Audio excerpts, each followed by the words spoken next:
tarde para quem está entrando aí agora. Hoje é o Dia Mundial de Combate à Obesidade, Dia Mundial da Obesidade. Aí eu pensei nessa semana fazer essa série de lives. Hoje vai ser com a doutora Pamela, nutricionista. Ela é especialista na área, trabalha com obesidade já há alguns anos. Daqui a pouco você fala um pouquinho da sua experiência, Pamela.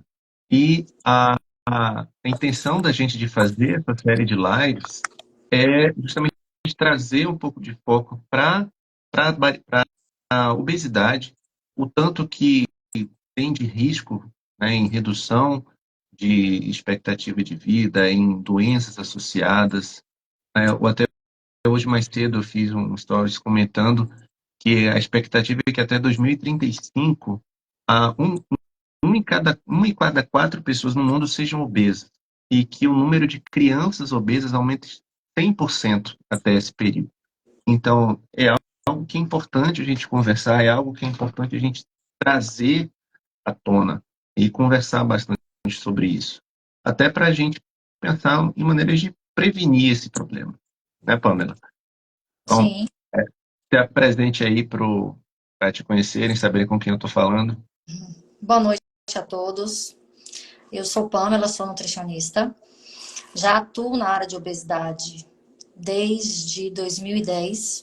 Então, me formei e entrei logo de cara no tratamento da obesidade.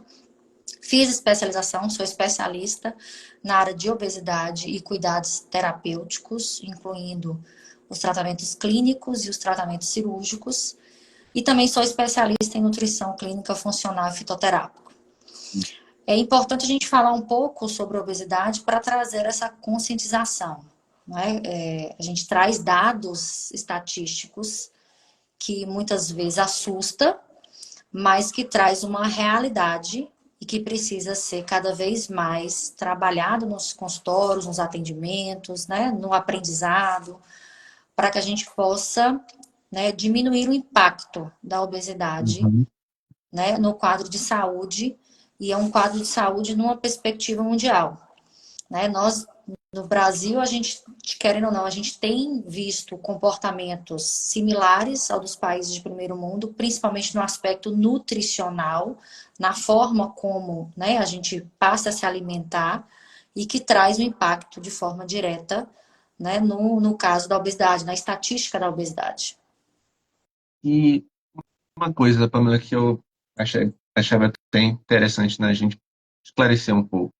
A gente fala muito no tratamento da obesidade, mas também há maneiras da gente prevenir, né? Porque um dado importante também é que as chances de uma criança obesa se tornar um adulto obeso e ter um tratamento difícil dessa obesidade são altas. E aí, como é que também do aspecto nutricional, né? Essa prevenção, assim, como é que a gente pode ajudar as pessoas a prevenirem que a gente chegue nessa estatística em 2035 de duplicar a quantidade de crianças, de pessoas obesas, de crianças obesas?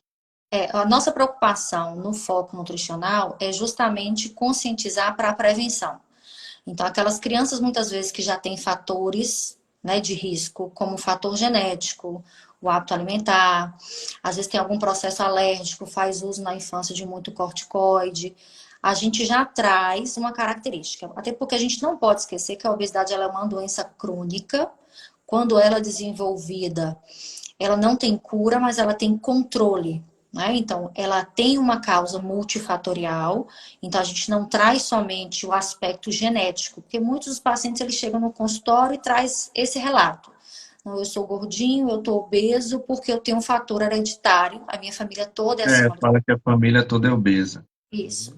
E a gente não pode esquecer que o fator genético, ele é um dos fatores, mas ele não é o primordial. Muitas vezes eu tenho fator genético, mas eu tenho outros fatores que estão associados.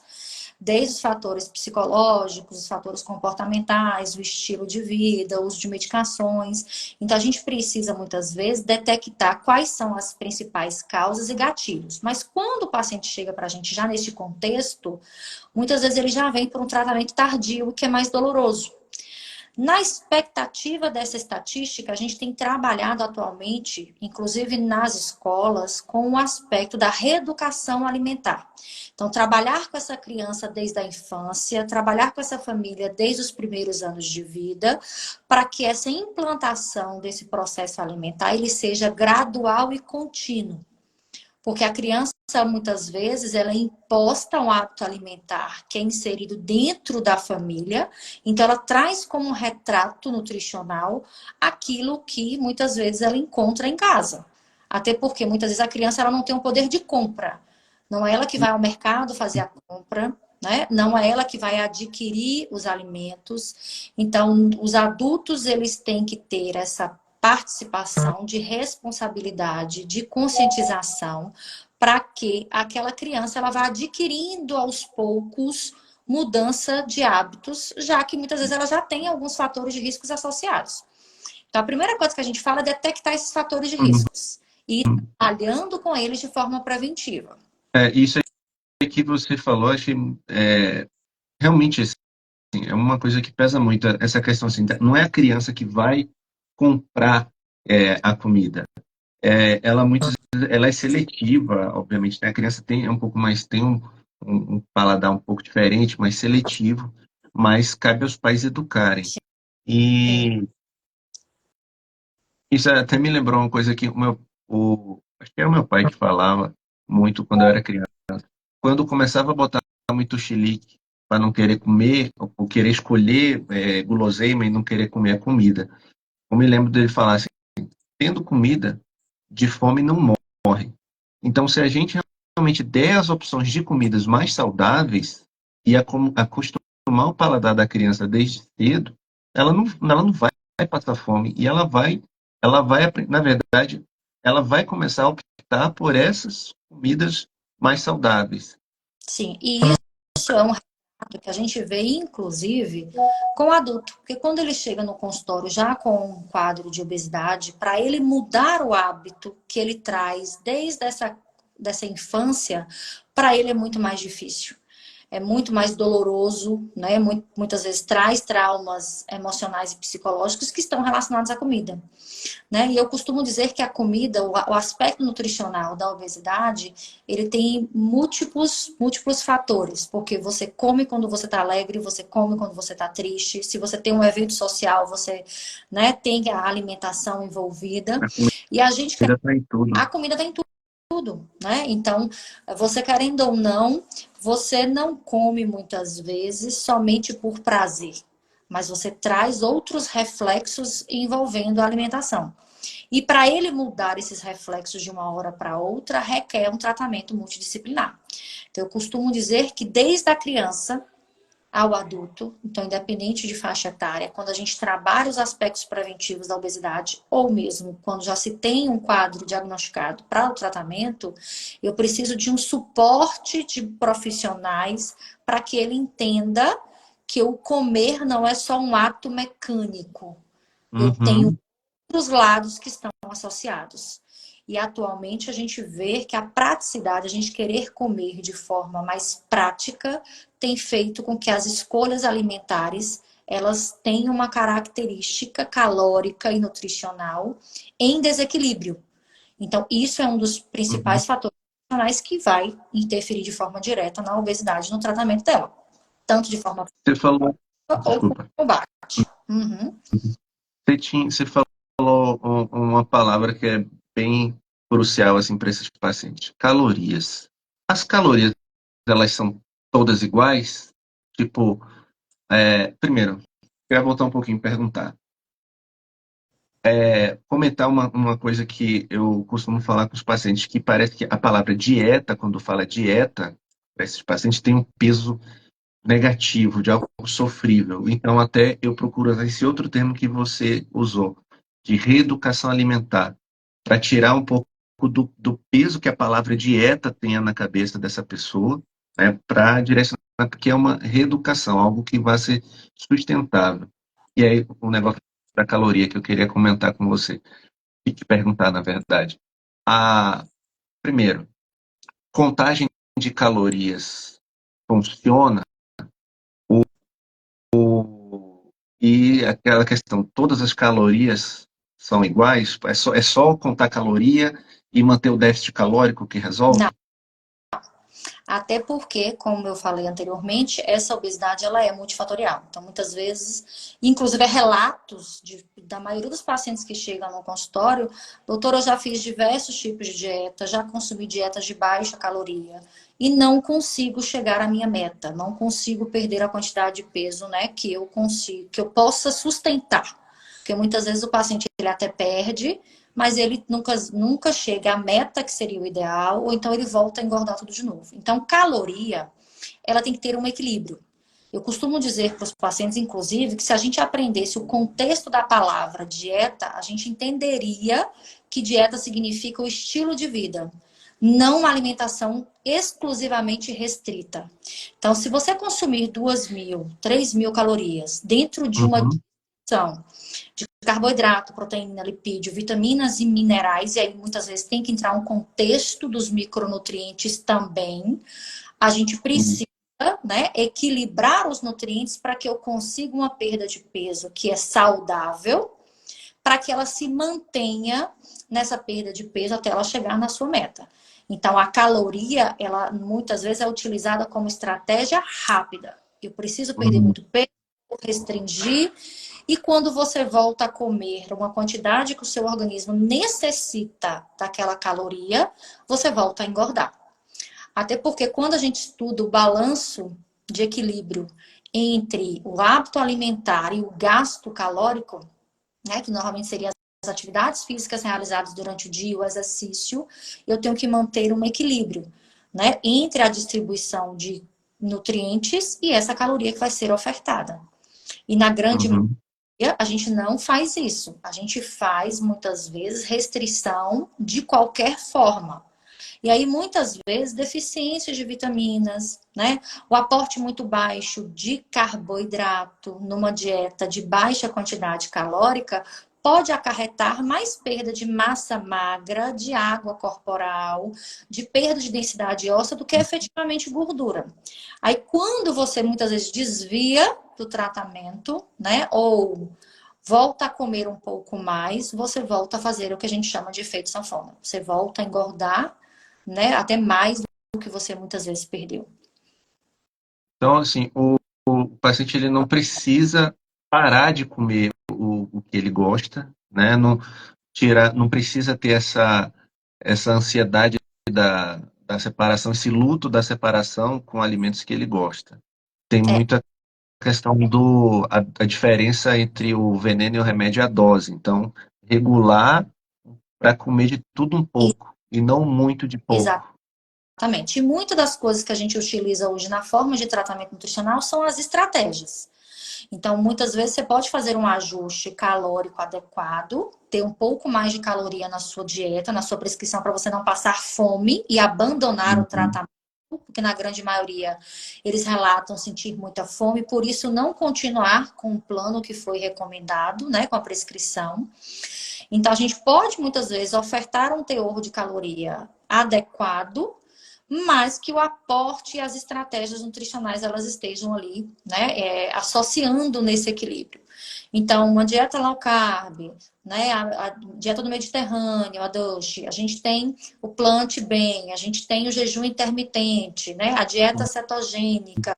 Então, a gente pode muitas vezes, dentro de um aporte calórico um pouco maior, utilizar algumas estratégias nutricionais que vai, de alguma forma, trazer essa perda de peso de forma mais equilibrada e saudável. Né? Então, a pessoa ela vai, digamos que, pulando de um tipo de dieta para outro, para poder ter essa possibilidade de variação. Exatamente. E tem pacientes, Uhum. inclusive, muitas das vezes a gente precisa usar mais de uma estratégia para que ele tenha uma perda de peso saudável, favorável. Então, muitas vezes a gente usa o jejum intermitente junto com a dieta low carb, usa uma dieta FODMAP junto com a dieta low carb. Então, essas estratégias, elas podem ser casadas ou elas podem ser utilizadas como degraus para que o paciente. Agora, o que é importante? Que essa avaliação ela seja feita de forma individualizada. Porque uma estratégia ela não funciona para todo mundo da mesma forma. Então, muitas Uhum. vezes, As estratégias, elas são eficientes. A forma como ela é utilizada, né? Às vezes você vai ali no Google, pega uma dieta, né? Pega a dieta do vizinho, que viu, percebeu que a vizinha emagreceu, aí quer usar em você mesmo. E você não fez uma avaliação adequada, você não sabe se aquela estratégia é para a sua característica individual, de acordo com os seus parâmetros bioquímicos, a sua avaliação da composição corporal, né? Os seus hábitos, porque todo mundo tem hábito relacionado à comida. Então, tem pessoas, por exemplo, que não comem muito durante o dia, porque não sente tanta fome, mas que do final da tarde em diante fica beliscando e comendo toda hora. Né? Tem pacientes que não gostam beliscar, mas quando senta para comer, come em grandes quantidades. Então, a gente precisa Uhum. cada um de forma separada para estabelecer qual será a melhor estratégia e ajustar, fazer um equilíbrio entre o plano alimentar e os hábitos de vida de forma geral. Isso daí que você falou me lembrou de duas histórias. Uma, um amigo meu me contou, cirurgião lá de São Paulo, doutor Gustavo, abraço, Gustavo, se estiver vai vendo. Ele me contou que uma vez atendeu um paciente e ele disse que o paciente relatou que ele não entendia por que ele era obeso. Ele comia salada, né? Eu lembro assim, foi algo assim que ele me contou na história. E aí ele fez toda a explicação, iniciou o preparo desse paciente, do início do tratamento da obesidade dele, mas que posteriormente encontrou esse paciente no self-service e viu que realmente ele comia salada, mas era um prato de salada grande e um prato de comida. Então, a pessoa, ela não, às vezes, ela não tem tanta consciência da quantidade de calorias. E a outra história que eu me lembrei foi de um programa de televisão em que eles pegam um casal obeso e que eles propõem para esse casal eles anotarem tudo que eles comem durante uma semana. Não sei se você já viu um programa desse tipo, é desses programas americanos, esses reality show. Uhum. E essas pessoas anotavam tudo, faziam uma lista do que eles comiam durante uma semana. E aí eles retornaram uma semana depois para fazer O cálculo. mostrar o que eles tinham comido. Eles passaram a relação para a produção e aí o apresentador trouxe lá e mostrou, ó, essa daqui foi o que vocês relataram que vocês comeram nesse período de uma semana. Era uma mesa grande com bastante comida. Só que o que a produção não contou foi que eles colocaram pessoas para ficar observando e contactaram pessoas da convivência desse casal para anotar o que eles realmente comiam. E aí eles abriram uma outra sala e mostraram uma outra mesa. Era uma quantidade 3 vezes menor da que eles tinham consciência do que eles tinham comido, né? Então, isso mostra que o tratamento da parte nutricional desses pacientes não é tão simples quando só falar assim, segue isso daqui, né? Tem que ter esse acompanhamento, É, como você está falando. inclusive, é uma prática que a gente tem no consultório, inclusive eu costumo praticar isso, é a gente fazer, né, o recordatório 24 horas, o diário alimentar, uma frequência alimentar com aspecto também quantitativo, porque às vezes a porção que o paciente ele diz para você que ele consumiu, e quando ele manda uma imagem para você da quantidade, da formação do prato que foi feito, a gente consegue avaliar que é completamente diferente. Porque muitas vezes Uhum, uma colher de sopa para ele, a quantidade não é a mesma que seria uma colher de chá, uma colher de uhum, sobremesa, né? O que seria uhum, cheio para ele não é cheio, né? O que a gente consideraria em gramas. E outra coisa que eu dizer, as pessoas elas vão comendo muitas vezes sem atenção, conversando, hoje no celular, no computador, respondendo no WhatsApp, e a gente vai beliscando ali na mesa. Enquanto a gente não sai da mesa, a gente está colocando alguma coisa na boca, tira a né? consciência do aqui e do agora. Exato. E é uma das coisas que a gente trabalha dentro da característica do tratamento é a conscientização do que você está colocando na boca em relação à quantidade, ao processo de mastigação, ao processo de interpretação de sabores. Porque tem coisas que você come de manhã, muitas vezes você não lembra meio-dia o que foi que você comeu no café da manhã, né? Uhum. Isso E faz parte. qual é a diferença disso que você falou, da questão da mastigação e a pessoa engolir sem mastigar adequadamente, isso interfere na saciedade, no apetite, no tanto que a pessoa vai comer? Tanto interfere no valor quantitativo do que é ingerido, quanto ele também interfere no valor nutricional que é absorvido no seu organismo. Então, hoje a gente sabe cientificamente a comprovação da ligação do sistema nervoso central com todo o trato gastrointestinal. Então, muitas vezes você come muito rápido, você não consegue trazer uma tradução neurológica de que você já tem um processo de saciedade. Até porque a gente tem Uhum. produção de hormônios no trato gastrointestinal que tem ligação com o fator de saciedade, né? Que são hormônios sacietogênicos que a gente chama. Além disso, você vai comendo tão rápido que você não consegue fazer a quebra suficiente através da cavidade oral. Então, você engole os pedaços. Aquilo muitas vezes não tem uma captação de absorção do trato gastrointestinal, porque estômago e intestino não é para quebrar nada, não é para digerir. Uhum. Isso é responsabilidade da nossa boca. Então, você acaba tendo interferência também no processo absortivo. Então, aí nós temos duas linhas, duas vertentes que a ciência traz hoje, tanto para a variedade de saciedade, quanto para a relação absortiva.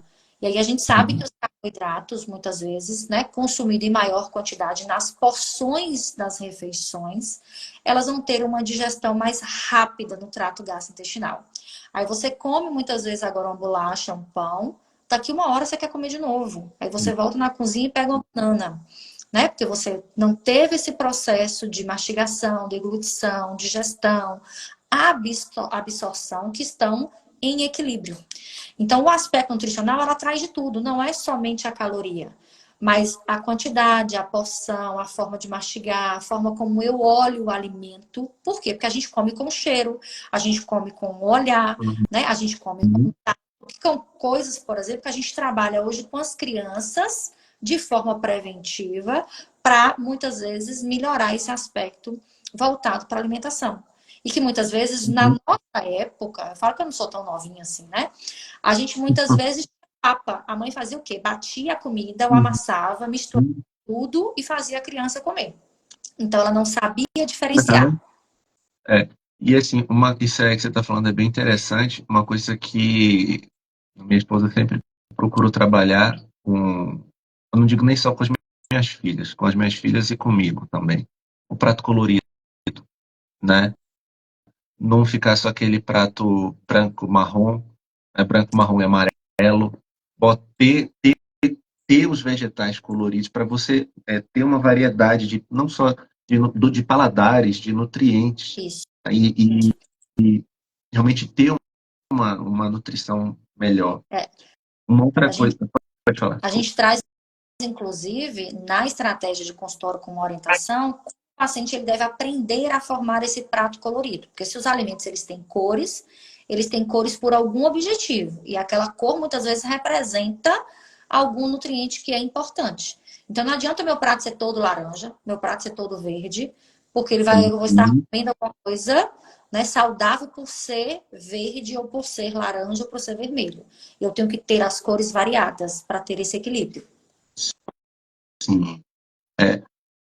Uma outra coisa também que eu me lembrei quando você estava falando do mecanismo da saciedade, que e não do mecanismo da saciedade, e quando você falou também da importância de ficar adaptando a dieta. O organismo da gente, ele não evoluiu para perder peso, né? A gente evoluiu para reservar, para guardar. Então, quando quando a gente perde peso, a primeira reação da fisiologia do nosso organismo é querer dificultar essa perda de peso e aumentar a nossa fome para que a gente recupere o peso de antes, né? Então, é uma luta consciente da gente, da nossa cabeça, contra a nossa parte animal, digamos assim.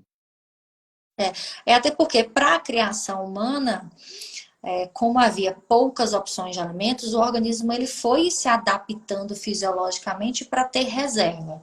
E de acordo a gente ia aumentando a quantidade de alimentos, né, as porções de alimentos foi ficando mais fácil, o organismo ele também foi se adaptando. Então, uma das coisas que eu trabalho com os pacientes, inclusive, é mostrar essa diferença da taxa metabólica basal. Quando o paciente, muitas vezes, ele está obeso, a gente costuma realizar exames, como a bioimpedância, que ela me traz uma taxa metabólica basal. Quando ele começa a perder, ele acha que aquela taxa metabólica basal ela vai aumentar porque ele está emagrecendo. E a depender dessa perda de peso, não, ela vai diminuir. Principalmente se ele perder massa muscular, se ele perder água. E aí ele fala assim, mas Pâmela, meu metabolismo está mais lento. Eu estou perdendo peso e o metabolismo está mais lento. Mas vai ficar mais lento se você não tiver uma dieta equilibrada. Então, para eu ajustar a taxa metabólica e ter esse gasto calórico para que o meu organismo não precise reservar, não é a dieta de baixa caloria, mas é uma dieta que tem a quantidade de calorias que o seu organismo precisa, e aí a gente tem a taxa metabólica basal que nos traz esse norte, né? E aí eu vou equilibrar a distribuição dos nutrientes. Então, não é o total quantitativo, mas é o aspecto de equilíbrio qualitativo. Sim. A qualidade do que se come. Uma outra coisa também que eu acho importante mencionar, que há um mito, uma ideia comum, um senso comum de que eu vou ganhar, ao ganhar músculo, eu vou aumentar muito a minha taxa metabólica basal e com isso o controle de peso vai ser mais fácil. Mas efetivo, primeiro, ganhar massa muscular não é tão fácil. E outra, 1 grama de músculo, 1 quilo de músculo que você ganha, que é difícil ganhar, não vai aumentar tanto assim a taxa metabólica basal. Então, não é o ganhar o músculo que vai fazer você gastar energia, é permanecer ativo e ajustar com a dieta que você está fazendo, Exatamente. né? Exatamente. Até porque muitas das vezes os pacientes eles querem, já que eu vou emagrecer, eu quero ficar grande, eu quero ganhar massa magra, eu quero ficar forte. Primeiro porque as células dos tecidos eles são diferentes, né? A célula do tecido adiposo, ela tem uma característica, tem um tipo de tecido, e as células musculares, ela tem outras características e outros tipos de tecidos, que varia de pessoa para indivíduo para indivíduo. Então, muitas vezes, para ele ganhar 1 quilo de massa magra, ele vai ter que ter um aporte nutricional adequado, inclusive de vitaminas e minerais, de proteína na dieta, e não muitas vezes só suplemento, porque muitas vezes a pessoa quer substituir a comida pelo suplemento. Uhum. Então, não quer comer carne, não quer comer ovo, não quer tomar leite, não quer comer frango, mas ele quer Mais tomar. fácil fazer um shake. Exatamente. Então, e ele acha que isso vai substituir, que é a mesma porção, e não é. Porque o processo digestório, ele também está trabalhando o músculo. Então, você se permanecer ativo, lhe garante a mudança, muitas vezes, dessa taxa metabólica. Não somente porque você pode fazer a dieta hiperproteica, usar suplemento, mas se você não associar sono, ingesta de água, prática de exercício físico, muitas vezes a terapia não vai trazer esse efeito da melhora, né, do ganho de massa muscular. Isso que você falou aí da suplementação, dos suplementos seja de macronutrientes ou de micronutrientes. A absorção, a biodisponibilidade, né, a disponibilidade para o nosso organismo usar esses nutrientes é a mesma, é semelhante se você tomar de um preparado desse industrializado e a obtenção direta dos alimentos? Não, É melhor do suplemento? não. Não, normalmente a gente tem a característica que o suplemento ele vem para complementar. Então, um indivíduo que tem uma necessidade aumentada ou está passando por alguma deficiência, né, ele precisa muitas vezes do suplemento para complementar a alimentação. Mas ele só vai obter o benefício do ganho de massa muscular, da perda de peso, da mudança da taxa metabólica basal, se vier do alimento. Por quê? Porque o processo mastigatório, o processo de deglutição, o processo de digestão, de absorção, ele vai ter interferência também nesse processo. Eu costumo, inclusive, dizer para os pacientes que não adianta também equilibrar só carboidrato, proteína e lipídio, porque você vai muitas vezes no nutricionista, nos colegas ou no médico e só pensa nisso. E muitas vezes você até tem uma dieta com aporte de carboidrato, proteína, lipídio, bem, tá? Não tá tão equilibrado, mas está dentro do que a gente consideraria normal. Mas você tem deficiência de micronutrientes importantes. Então, os alunos, eu também sou professora, e os alunos eu costumo dizer para eles: No ciclo de Krebs, o que é que a gente tem de vitaminas que é para captação de energia, para formação de ATP? Então, eu não preciso de vitaminas do complexo B, eu não vou precisar de ferro. Então, eu vou associando que, para o paciente, ele precisa entender que tem um contexto. Então, aquele alimento, né, a comida em si, ele tem um contexto fisiológico, metabólico, psicológico, que não vai ter a substituição através do alimento. Ou de Uhum. um suplemento, muitas vezes ali batido. Até mesmo a forma de você preparar aquele suplemento, muitas vezes você tem mais perdas no próprio preparo do que efetivamente fazer o consumo do produto. Sim. Gente, queria comentar agora com vocês, assim, essa conversa que eu estou tendo com a doutora Pamela, que ela é muito importante.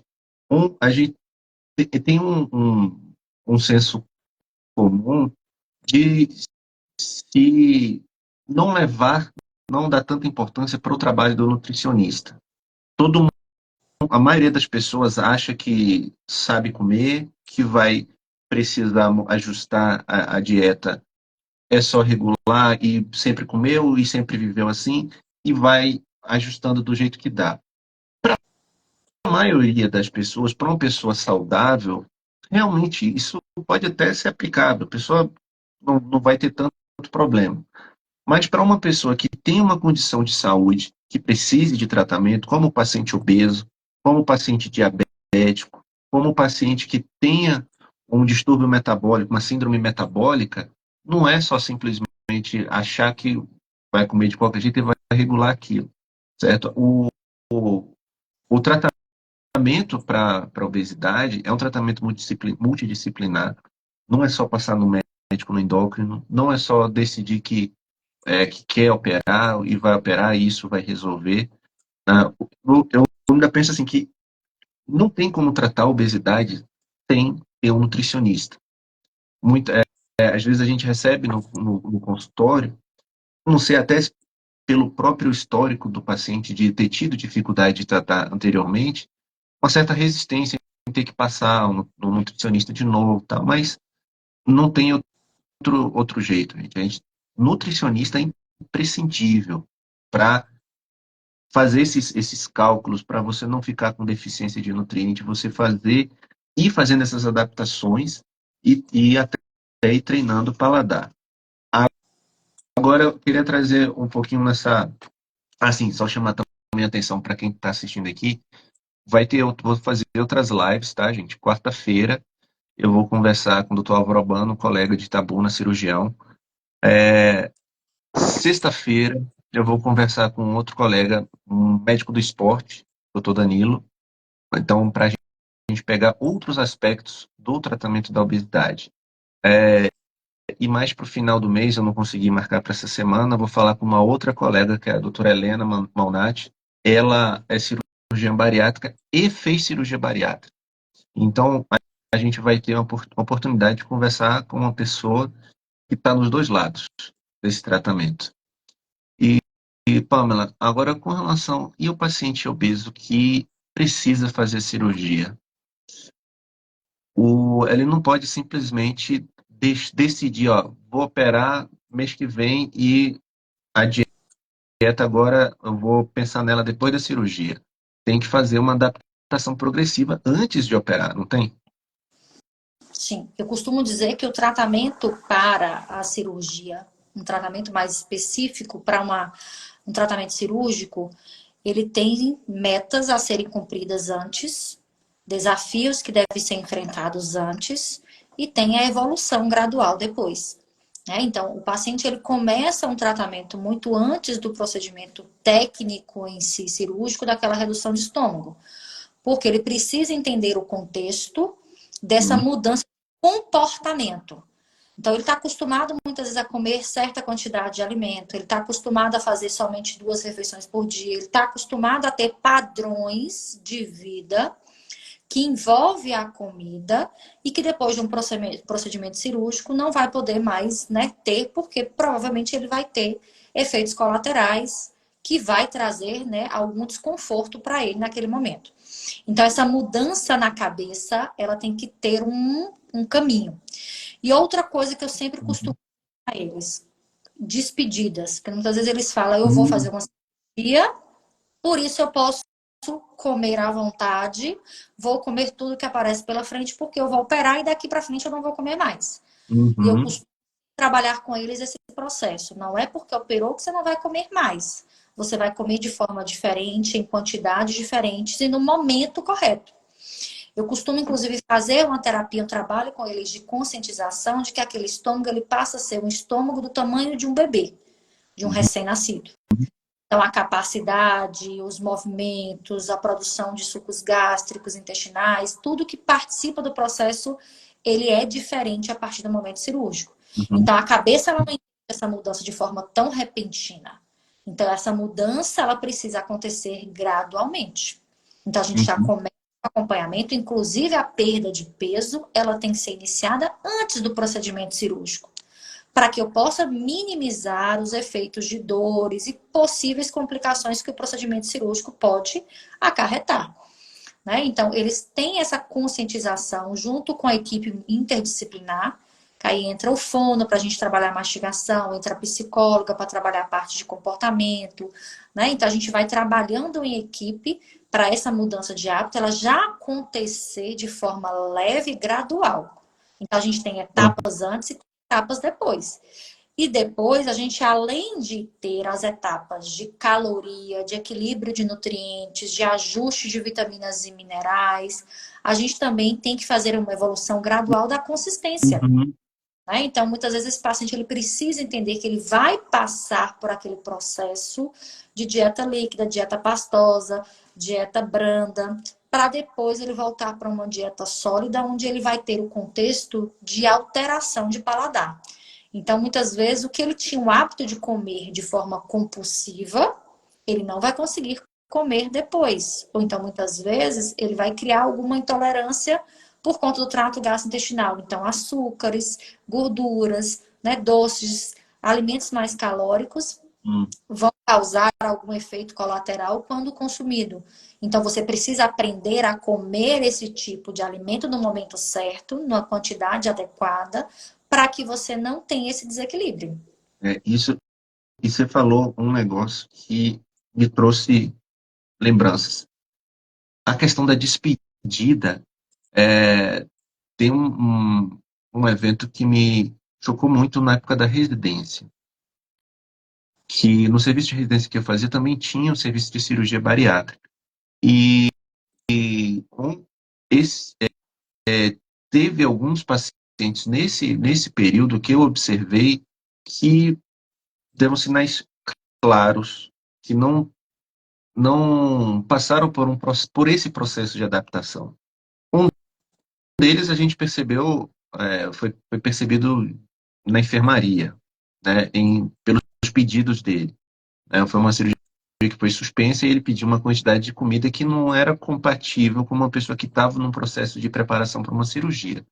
E um outro foi até mais grave, em que no pré-operatório a gente conversou com o paciente, ele afirmou que estava seguindo a dieta, que estava preparando,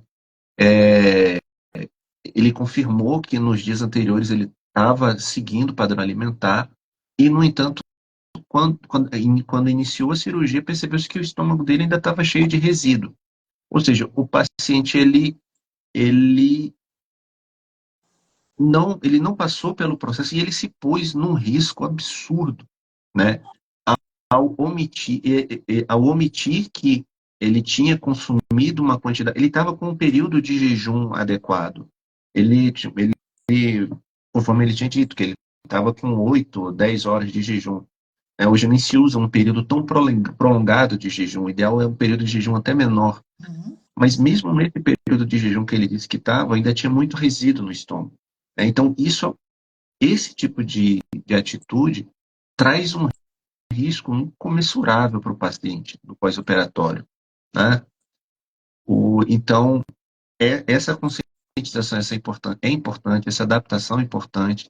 Esse é o trabalho, né, também de falar que o paciente vai passar por essa evolução, é legal essa comparação com o estômago do bebê, né, com tá reaprendendo a comer, e o paciente saber, ele ter consciência de que passando esse período do pós-operatório, ele vai poder voltar a se alimentar de tudo, né, mas comedido, né, com ser um renascimento para alimentação, né, precisa reaprender, usar esse período todo para reaprender a comer de maneira mais saudável e de tudo, né, de novo aquela coisa, a diferença não está no que você come, né, mas na quantidade e em como você come.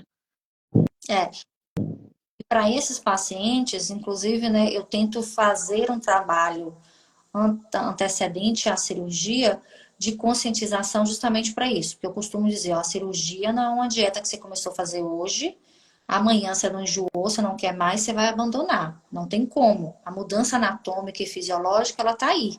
E ela, de repente, ela não vai desaparecer. Então, a gente precisa que essa mudança na sua cabeça, ela acompanhe a evolução que vai ter que mudar os seus hábitos. Não só em relação à alimentação, mas muitas vezes em questão dos fracionamentos. Então, muitas vezes a gente tem um fracionamento muito longo entre uma refeição e outra, né? Aquele paciente que faz bariátrica, ele não vai conseguir ter um intervalo muito grande entre uma refeição e outra. E aí, muitas vezes, eles retornam com queixas. Ah, eu tô com hipoglicemia, né? Tô fazendo síndrome de dumping, eu tô passando mal toda vez que eu como. Então, esses efeitos colaterais posteriores negativos que muitos relatos dos pacientes trazem são muitas vezes a falta de preparo e a falta dessa conscientização, dessa mudança de comportamento que tem que acontecer aos poucos, gradual. Uhum. Ah, agora, com a cirurgia também, a gente falou aquela questão, né, você tinha comentado que os suplementos, né, como o próprio nome diz, eles são um suplemento à alimentação normal. Mas, a princípio, uma pessoa que nunca operou, ela pode viver só da alimentação e ela vai obter, a partir de uma alimentação balanceada, todos os nutrientes que ela precisa. Pode. O No que que a entanto, gente... o paciente bariátrico, especialmente o que fez o bypass, aí muda um Isso, pouquinho de figura, né? exatamente. Então, a gente sabe que, né, a gente tem uma característica fisiológica que é mudada do trato gastrointestinal. As técnicas, elas são diferentes, e aí muitas vezes os sítios de absorção, a depender da técnica, afeta alguns nutrientes mais do que outros. Então, a gente precisa muitas vezes ter conhecimento das técnicas para saber o ajuste adequado, porque muitas vezes o paciente ele consegue ter um equilíbrio no plano alimentar qualitativo, mas ele já não come a quantidade e não consegue absorver a quantidade efetiva. Então, aí esses suplementos, eles vão entrar no foco de complementação. Então, nós vamos Uhum. complementar a dieta por conta desse aspecto cirúrgico. Mas o que a gente observa, inclusive, na prática, por trabalhar já com obesidade, já ter estudos científicos que traz para a gente inclusive foi um dos meus temas da minha pós-graduação de obesidade e cirurgia bariátrica, é a desbiose intestinal. Então, o paciente, quando ele é obeso, ele traz uma característica da microbiota distinta, desequilibrada. Muitas vezes ela não está saudável. Então, muitas vezes o paciente ele faz o plano, mas ele queixa, por exemplo, de fraqueza. Ah, eu tô sentindo muita fraqueza, tô tendo tontura, eu não tô me sentindo bem, eu tô me sentindo disposto, eu tô me sentindo fadigado. E muitas vezes, quando você vai avaliar a saúde intestinal desse paciente, mesmo que não passou por um tratamento cirúrgico, ela está de alguma forma comprometida. E aí a gente precisa, Uhum. às vezes, associar o plano alimentar com estratégias para tratar a microbiota e muitas vezes complementar com algum suplemento, alguma vitamina que vai trazer uma melhora daquele paciente, fazendo com que ele tenha um mínimo, né, de esperança para que muitas vezes não traga a desistência do tratamento. É interessante. Eu me lembro, agora que você comentou da parte da microbiota, eu me lembro de ter visto há algum tempo estudos que estavam sendo feitos que relacionavam realmente a obesidade a uma alteração da microbiota e que, inclusive, estavam se estudando maneiras de tratar a obesidade com transplante de microbiota entre pacientes não obesos para pacientes obesos. Exato. Hoje, inclusive, infelizmente a gente tem poucos estudos, né, a nível nacional, a nível Brasil. Os grandes estudos em microbiota intestinal de indivíduos obesos, parte de meta-análise, normalmente são estudos, né, europeus, norte-americanos, mas a gente já tem essa característica. Inclusive, os primeiros 12 meses da perca de peso, principalmente após a cirurgia bariátrica, ela traz uma característica que foi modificado o trato gastrointestinal. Então, houve uma modificação do trato, houve uma modificação da microbiota, as náuseas, né, pelos alimentos mais açucarados, pelo carboidrato, vem por conta dessa modificação estrutural. Mas que depois de um ano, o paciente voltando a ter hábitos errados, né, e desequilíbrio, vai voltar a ter a desbiose. Entendi. Naqueles que não são operados, a gente tem hoje como protocolo da Sociedade Brasileira de Obesidade e Cirurgia Bariátrica e investigar antes mesmo da cirurgia a desbiose intestinal. Se tem alguma alteração do microbioma, da microbiota, para a gente poder facilitar que esse paciente, quando ele conseguir adequar a alimentação, ele consiga ter uma perda de peso e não ter fatores desabsortivos relacionados aos nutrientes. Gente, está sendo uma aula isso aqui. Eu vou manter essa live no Rios, viu, Pamela? Vai ficar para quem quiser depois voltar e ficar assistindo. Tudo bem. Deixa eu comentar aqui, ó. Tem duas usuárias aqui mandaram algumas perguntas. A Baratinha Lele que perguntou, falando em alimentação, perguntando, encontramos B12 em outros alimentos sem ser de origem animal e sobre a suplementação, quando a B12 está muito baixa, a melhor é a cetoneurin? Na verdade, não sei se, na verdade, aqui caberia talvez até acrescentar se a via oral é suficiente, não sei se foi também essa a intenção dela de perguntar, porque a gente tem a via oral e a via injetável, né? Uhum. No paciente não bariátrico, a via oral vai ser suficiente, mas no paciente pós-bariátrica pode ser necessário uma suplementação de B12 injetável, não é isso? Sim. Em relação às fontes de vitamina B12, a gente sabe que as que têm maior quantidade e melhor biodisponibilidade são os alimentos de origem animal. Realmente, a carne vermelha, o ovo, né, o frango. Uhum. Tem também vitaminas do complexo B de forma geral, inclusive a B12, a cianocobalamina, em folhas, né, em alimentos vegetais. Porém, a quantidade é menor. Então, muitas vezes, um paciente bariátrico, para ele conseguir ter uma biodisponibilidade de absorção, ele teria que consumir muito, em grandes quantidades, e não seria suficiente para absorver, até por conta do fator intrínseco que vai estar diminuído, né, na porção do estômago por conta da técnica. Então, a gente Sim. tem uma recomendação, um protocolo de fazer a suplementação da vitamina B12. Em alguns pacientes, a gente observa que, a depender dessa característica de desbiose, o suplemento via oral e o tipo, né, de suplemento, ele muitas vezes não tem uma biodisponibilidade boa. Então, por exemplo, o citoneurin, a gente tem a cianocobalamina como substância, associado com a tiamina. Então, ela não é a melhor forma de ser absorvido pelo trato gastrointestinal após uma cirurgia de mudança anatômica. Então, muitas vezes, ela precisa ser suplementada via venosa, intramuscular. Já a Uhum. mecobalamina, eu tenho uma absorção melhor. Por quê? Porque muitas vezes a cápsula é gastroresistente, né? Ela vem associado a outras substâncias que vai trazer uma biodisponibilidade de abertura da cápsula em mucosa intestinal, final de jejum. Então, ela absorve melhor. Então, a depender do paciente, a depender da técnica, a gente consegue muitas vezes, por exemplo, paciente de sleeving, ele consegue absorver uma cianocobalamina melhor do que um paciente que fez o bypass. Então, muitas vezes Uhum. é Sim. suficiente, né? Então, a gente avalia cada caso de forma individual para a gente observar o que está sendo ingerido pela dieta, as principais fontes, e o que é a dosagem que a gente precisa complementar. Certo. Isso. De certa forma, tem uma outra pergunta também da Solane que já bate muito, acho que você até já abordou, que ela pergunta se os complementos em comprimido funcionam para quem fez a bariátrica como os medicamentos venosos, né?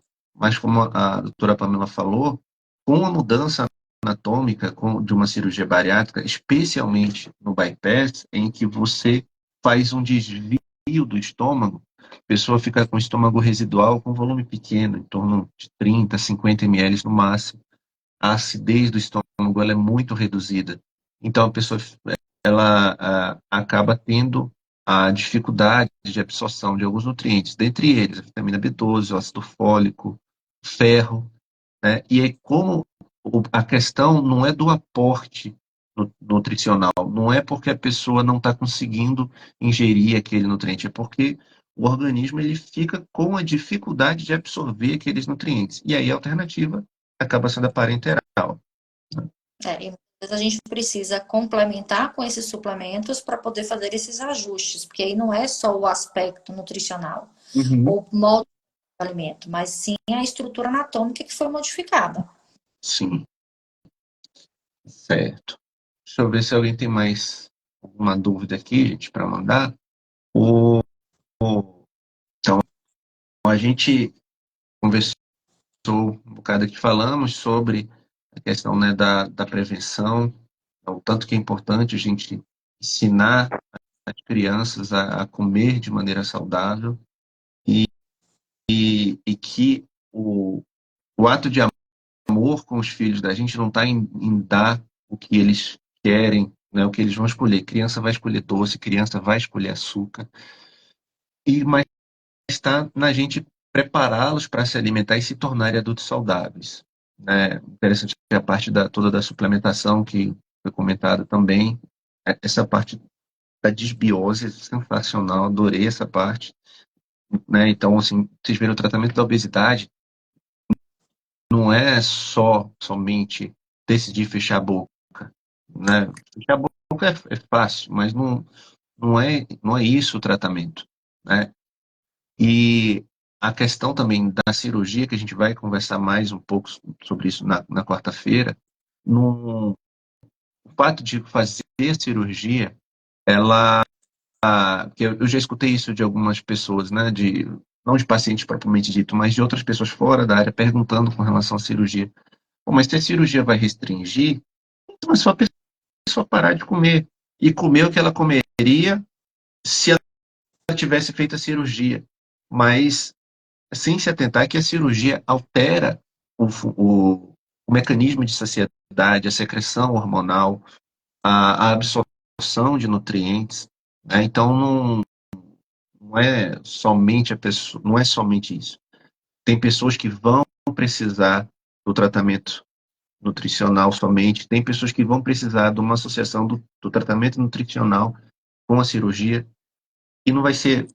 Só corrigindo uma coisa que eu falei, não vai precisar do tratamento nutricional somente, do tratamento nutricional associado à atividade física, ao acompanhamento psicológico. Então, é imprescindível o tratamento interdisciplinar, multidisciplinar. Uma pessoa que escreveu aqui que travou. Você está me escutando, Pamela, normal? Estou te ouvindo. Tá, será que o pessoal, quem está escutando aí, me diga aí se está escutando bem? Uma pessoa falou que travou. Eu estava fazendo o teste mais cedo, tem 20 segundos de atraso entre o que a gente fala e o que quem está escutando escuta da gente. Pamela, eu queria te agradecer muito por estar aqui comigo essa noite Eu que e agradeço. queria te abrir aí para você dar um recado. Está mais ou menos dentro do tempo que eu estava planejando para essa conversa da gente, 1 hora. Acho que é suficiente para ter uma conversa leve, sem ficar muito cansativo também para quem está escutando. Queria que você passasse uma mensagem para quem tá assistindo a gente e fique à vontade. Eu vi aqui uma pergunta, né, que deixaram aqui sobre, deixa eu dar uma olhadinha aqui, falando sobre o plasma de argônio. Se realmente é eficaz, Uhum. sabemos, né, Desculpa. quanto de reganho. Então, assim, eu Uhum. No aspecto nutricional, eu costumo sempre pedir que o paciente retorne ao médico, ao cirurgião, para reavaliar. Até porque o que a gente normalmente vê na prática? Eu costumo não só olhar exames de laboratório, mas exames de imagem. E aí a endoscopia, muitas vezes, ela vem com o tamanho do estômago que fisiologicamente é compatível com a cirurgia que foi realizada. Então, muitas vezes, refazer a cirurgia bariátrica, o plasma de argônio como terapia, não vai trazer a solução da obesidade se o paciente não estiver no contexto do tratamento interdisciplinar. Por quê? Porque esses tratamentos, eles auxiliam, mas eles não trazem, né, a resposta mágica para o tratamento. Então, o médico avalia a necessidade do plasma, tá? De acordo com o reganho de peso, de acordo com a característica gástrica, né? Através dos exames da avaliação dele. Mas o aspecto nutricional, eu costumo dizer que é causar mais um sofrimento, porque muitas vezes o paciente ele vai voltar para aquela etapa zero. A dieta líquida, semilíquida, pastosa, e que coisas que ele precisa muitas vezes mudar na cabeça dele, nos hábitos de vida. Então, por isso que muitas vezes a gente associa ter um pouco mais de cautela na hora, né, de recomendar essas outras terapias. Certo? A cirurgia revisional, ou qualquer tratamento revisional, realmente ele tem que ser visto com muito critério. Se a própria indicação da cirurgia bariátrica, ou ela tem, digamos, a cirurgia bariátrica ela tem indicações bem precisas, né? Uma com relação ao IMC, o IMC associado a comorbidades, o IMC associado a comorbidades graves. Mas a questão é, não é só porque a pessoa está com aquela indicação que ela pode fazer cirurgia, certo? Então, uma coisa é ela ter indicação, outra coisa é a pessoa poder fazer a cirurgia. Podendo fazer a cirurgia, tendo passado por essa cirurgia, uma cirurgia revisional é algo que tem que ser muito mais criterioso, porque se já teve uma falha prévia com a cirurgia, as chances de que haja uma resposta não satisfatória após um novo procedimento é muito alta. E você vai agregar um risco muito grande de fazer uma nova cirurgia em um paciente que já foi operado. Exatamente. O que normalmente eu trago? E aí eu trago, né, como conselho, como estratégia, o que a gente normalmente trabalha nos consultórios. E por eu já ter um tempo que eu trabalho com obesidade e cirurgia bariátrica, eu sempre trago aos meus pacientes uma reflexão. Onde você está na sua escala de cuidado? Onde Uhum. você encontra na sua opção de autocuidado, de amor próprio, né? De abrir mão, muitas vezes, daqueles fatores que traz para você, né, os riscos, fatores de riscos associados à obesidade que você não possa mudar, né? Então, pode ser mudado.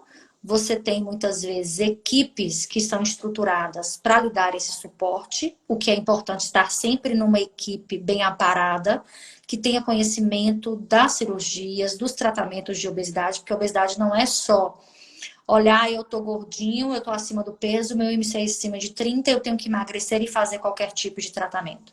Eu preciso entender em qual contexto eu estou inserido nessa característica complexa e multifatorial da minha obesidade, porque cada um tem uma história, Uhum. e dentro da história cada um traz os seus traumas, né, as suas mágoas, a sua baixa autoestima. Então, muitas vezes o paciente fala assim, doutor, eu já fiz tudo que é tipo de dieta, já usei tudo que é tipo de medicamento, eu não consigo brincar com meu filho, eu não consigo amarrar o meu cadastro. Então, você vê as falas características de sempre se jogar para baixo, eu não consigo, eu não posso.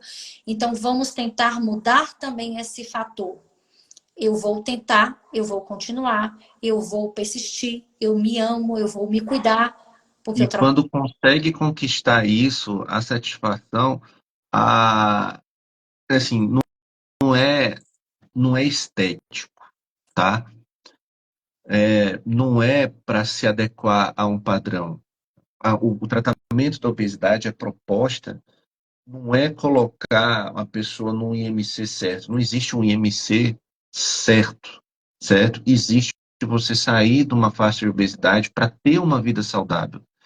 Então, o paciente chegar relatando que não conseguia jogar bola com o filho, agora consegue jogar bola com o filho, não conseguia subir uma escada e agora consegue subir. É, já tive relato de paciente angustiado porque não conseguia fazer a higiene corporal e após o tratamento conseguia coisas tão básicas que muitas vezes a gente não pensa o tanto que vai sentir falta se não conseguir fazer, né? Não estou falando da pessoa um pouco obesa, mas, né, realmente da pessoa muito obesa em que ela vai ter essas dificuldades. E percebam, gente, agora uma coisa que eu aprendi semana passada, que eu não.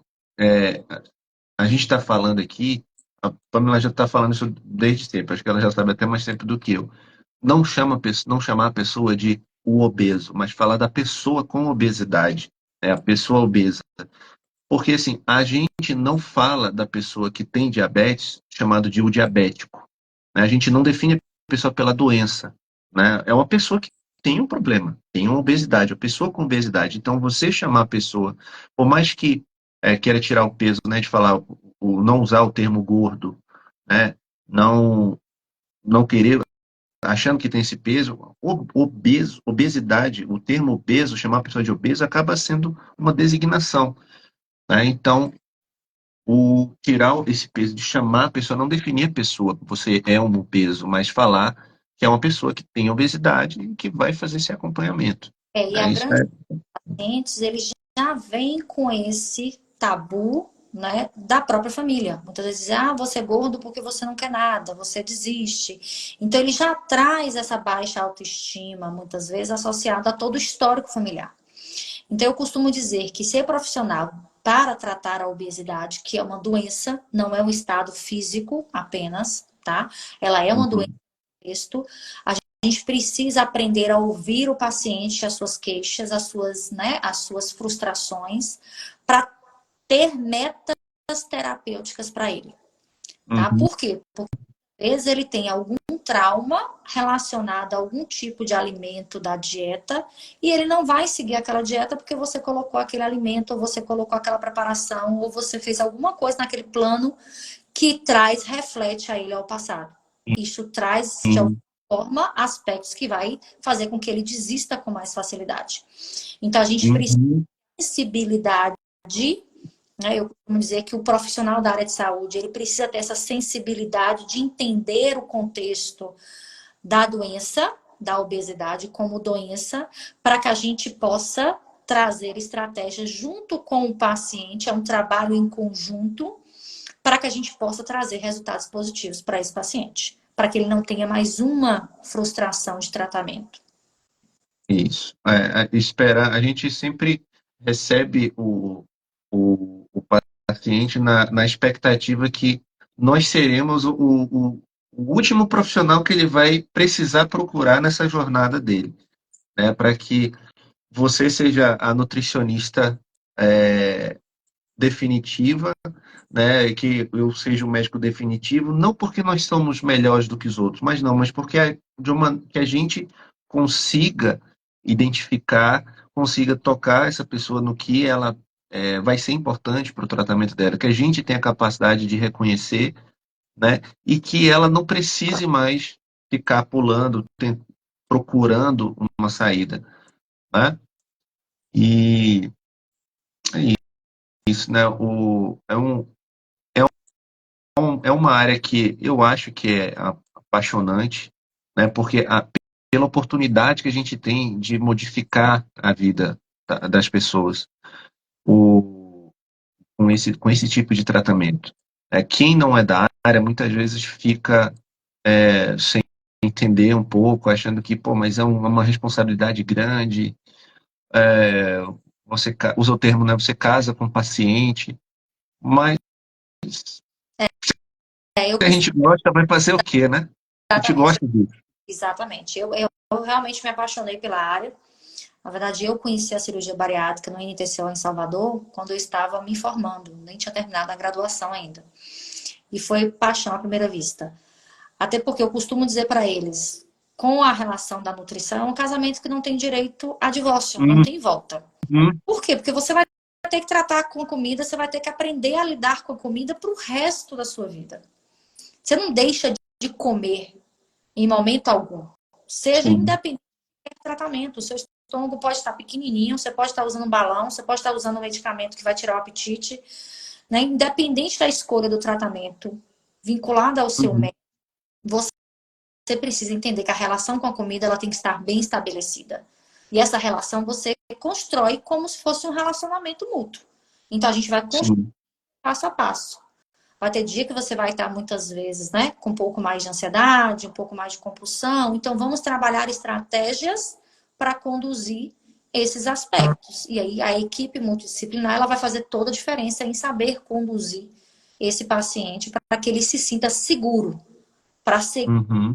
tratamento. Porque o que a gente mais observa hoje nos tratamentos dos pacientes, né, que têm o diagnóstico da obesidade é a insegurança, é a incerteza, né, é o medo, né? Muitas vezes eles emagrecem, chegam na meta e agora eles criam transtornos de ansiedade com medo de voltar a engordar, tá? E aí, O famoso é o medo do efeito platô. exato. Então ele cria muitas vezes essas dimensões por um problema muitas vezes voltado a essa necessidade de ter apoio. Então, uma equipe muito bem estruturada, ela tem condições de dar esse apoio para o paciente para que ele aprenda a andar com suas próprias pernas Uhum. de forma equilibrada. Sim. Ó, a Cláudia comentou aqui que ela teve problemas sérios com corticoides, medicação por causa da fibromialgia, né? Então, ou seja, indicando que a obesidade, o sobrepeso, a obesidade, elas podem ter raízes, né, em algo que foge do controle da pessoa. E que as dores hoje impossibilitam de fazer exercícios físicos, né? Então, para uma pessoa que tem dificuldade de associar uma atividade física a uma reeducação alimentar para otimizar a perda de peso, né, muitas vezes a alternativa da cirurgia ela pode ser aplicada porque com a redução do peso pode ocorrer a redução das dores, possibilitar a realização das atividades físicas e aí acabar formando um ciclo virtuoso, né? Porque realmente, se a pessoa não consegue praticar atividade física para ajudar no controle de peso, fica difícil você iniciar um tratamento somente é, na verdade, sem essa parte do tratamento, né? Dá para comparar esse tratamento de cada uma da equipe multidisciplinar como se fosse um organismo vivo, né? Fica difícil um viver sem o outro, né? Você fazer o tratamento completo da obesidade sem um desses componentes realmente fica difícil. A Cláudia ela perguntou de novo: existe um IMC mínimo para esse tipo de cirurgia? Então, pela Sociedade Brasileira de Cirurgia Metabólica, Cirurgia Bariátrica e Metabólica, Cláudia, a partir do IMC 40, a indicação para cirurgia. Entre 35, abaixo de 40, entre 35 até 40, há uma indicação para cirurgia bariátrica se a pessoa tiver uma doença associada, uma comorbidade, né? Seja ortopédica, seja metabólica. E entre 30 e 35, pode haver uma indicação da cirurgia caso haja uma designação de gravidade. Por exemplo, a pessoa tem um diabetes, mas tem um relatório, tem um diagnóstico de diabetes grave, por exemplo. Isso aí já pode enquadrar essa paciente nessa faixa etária para indicação. Então, acima de 40, entre 35 e 40 com alguma doença associada, entre 30 e 35 com uma doença associada grave. E essa aqui é uma observação da Mariana, falando aqui, que a questão da microbiota intestinal é muito interessantíssima, essa história da microbiota. Para você ver o tanto que as bactérias que a gente tem, a microbiota intestinal da gente, ela é importante, né? Tem interferência em diversos aspectos, tem até relação com aspectos emocionais, psicológicos, não Sim, tem. traz inclusive que esses pacientes muitas vezes, né, que têm a associação do diagnóstico de obesidade, muitas vezes eles têm transtornos emocionais, psicológicos, como a ansiedade, a depressão, né? Ligado ao síndrome do pânico, ligado à microbiota intestinal, ao desequilíbrio do tipo de bactéria que normalmente apresenta aquele indivíduo. Então, muitas vezes a gente faz alguns exames, a gente faz investigação para poder melhorar a microbiota e ver a resposta não só na composição corporal, mas também no estado emocional desse indivíduo. Uhum. Curiosidade minha agora. Como é que trata uma questão dessa? Você identificou que a microbiota está alterada e que isso pode ser a causa, né, do problema da pessoa. Como é que você trata uma alteração disso? Primeiro, como que Normalmente, você diagnostica, como é que você diagnostica e como é que você o trata? diagnóstico a gente faz através de um protocolo de investigação da consistência das fezes, a característica, os números de evacuações, o distúrbio do trato gastrointestinal, então as queixas que o paciente traz relacionadas a azia, empachamento, refluxo, então a gente investiga possíveis sinais e sintomas através do processo digestivo. E a gente tem hoje, por exemplo, o exame chamado calprotectina, que a gente usa Uhum, bastante, né, para poder avaliar uma característica inflamatória desse paciente a nível de intestino. Então, tem exames que a gente normalmente sinaliza. A endoscopia, ela serve como padrão, a colonoscopia, tá? Alguns marcadores de IgA, IgG, IgM, que são marcadores, né, imunológicos, então a gente pesquisa, faz o diagnóstico. Diagnosticou a disbiose, a gente tem normalmente o protocolo da retirada de substâncias que são inflamatórias para a mucosa. Então, pacientes que têm intolerância à lactose, que faz consumo, o uhum, glúten, né? Alimentos fermentativos que têm frutoligosacarídeos na composição. E aí a gente trata através de ou probiótico ou paraprobiótico. Então, hoje a gente tem linha de tratamentos com bactérias que a gente normalmente tem dentro do trato gastrointestinal para poder manter o ajuste e fazer um tratamento adequado nessa microbiota intestinal. uhum, entendi. Então, Certo. probiótico tem paraprobiótico, tem um simbiótico, tem um prebiótico, Sim, tem a então, glutana. tem bastante coisa, né? A Mariana observou, fez uma outra observação. Foi inchada a vida toda e descobriu que a dificuldade de manter o peso e muitas outras coisas era, na verdade, consequência de uma intolerância à lactose. Então, realmente, tem alguns problemas desses que são, às vezes, demoram para ser diagnosticados, tá?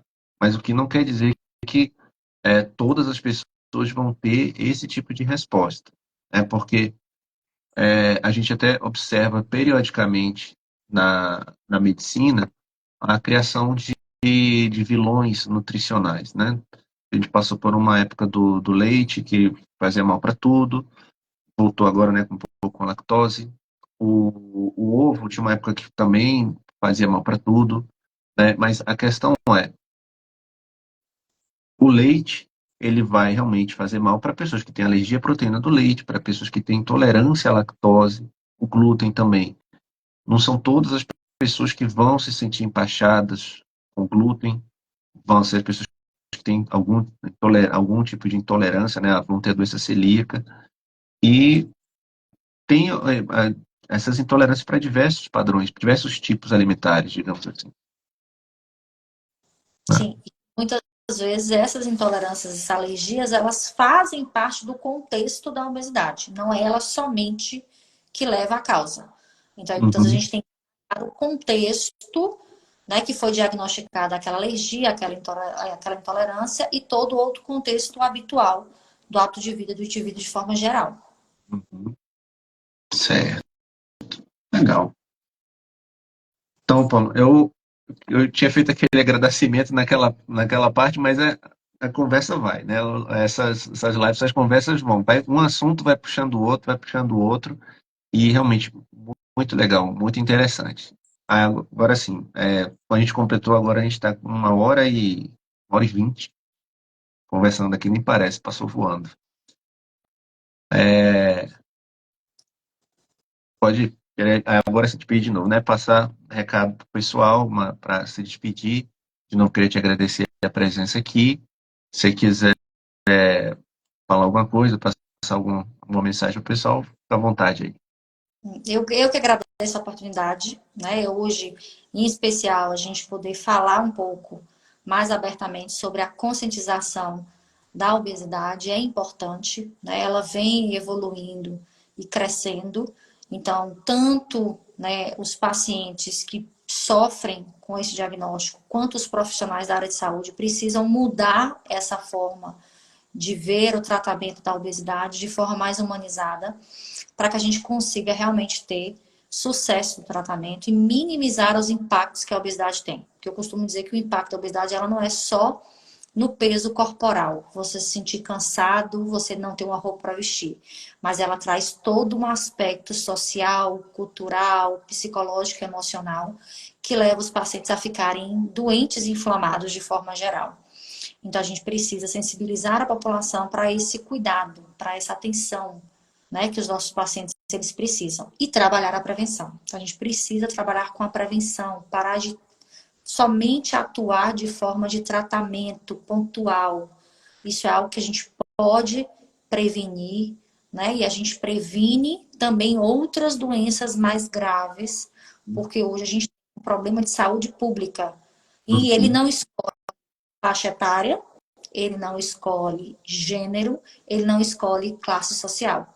Né? Então a gente uhum. vai aprender a lidar com essas estratégias para melhor conduzir o tratamento.